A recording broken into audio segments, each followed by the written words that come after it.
Welcome to Drowsy Drone Gaming. I'm your host, Kilimanjaro, here to inform you that that odd sensation you're feeling in your arm is pain. You've just been stabbed. You should probably get that checked out, but not before you watch this video. Get your priorities together.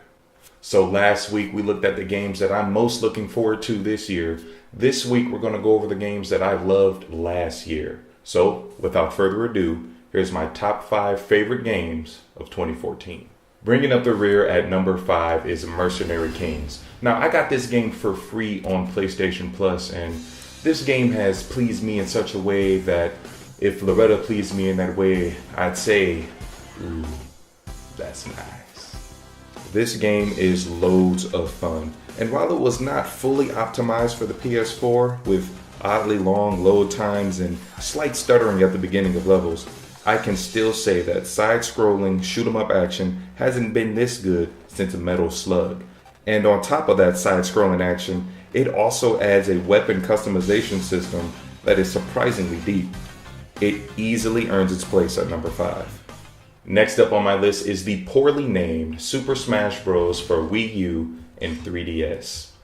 This is the only game in my arsenal that pits Pokemon against humans in a fight to the death, proving once and for all that Charizard is no match for the fierce deity that is Link. It's the only game that gets me and my friends in the same room, and it's the only fighting game I play. Final destination, no items, Fox only. And in this latest iteration, there is a lot more fun to be had while playing alone, specifically on the 3DS. Smash Run is just amazing. It is just simply amazing. I do feel like this is the best Smash Bros. Title, and with promised DLC support, I'm happy to be stuck with this game for years to come. Coming up at number 3, and the only Vita title on my list, is Soul Sacrifice Delta. This is essentially a boss hunt game in the same vein as Monster Hunter. But while Monster Hunter's focus is challenging combat, this game's claim to fame is its story and lore. The game's story is told through simple animations, text, and voice acting. And despite all that, it's a very good story, and I often go back just to experience it again. Aside from its compelling story, the gameplay is pretty good.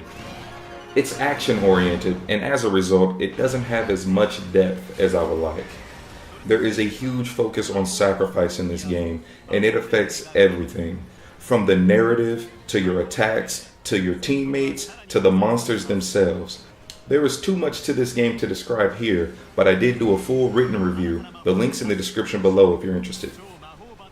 My number 2 is Dark Souls 2, a game often called tough but fair, but I'm not sure that really describes Dark Souls 2. I found that the difficulty was there just for the sake of difficulty, and the hit detection was a little bit off.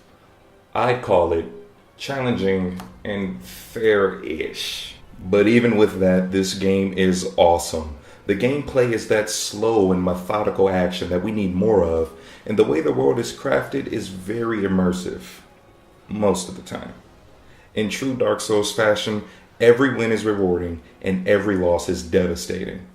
The way this game tells its story is very slow, and in contrast to most other games, the story isn't really about you, the player. It's more about the world, and that's why this game is at number 2. So here we are, and like introducing your racist coworker to a bunch of your friends, I feel the urge to ask you to brace yourself before I reveal this title. I stumbled on this game by total mistake and fell in love with it.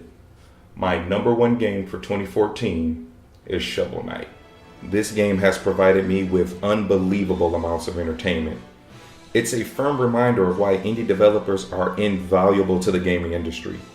This side-scrolling platforming adventure is drenched in wit and has some of the most responsive controls of any game. The bosses in this game are all well thought out, the level design was top-notch, and the music is the best I've heard in recent years. I can honestly say that this game comes out on top easily, and I will be rebuying it to play on my PS4 sometime this year. So those are the games from last year that I wish I could erase from my memory so I can play them again. This is the part of the video where I beg you to like and subscribe.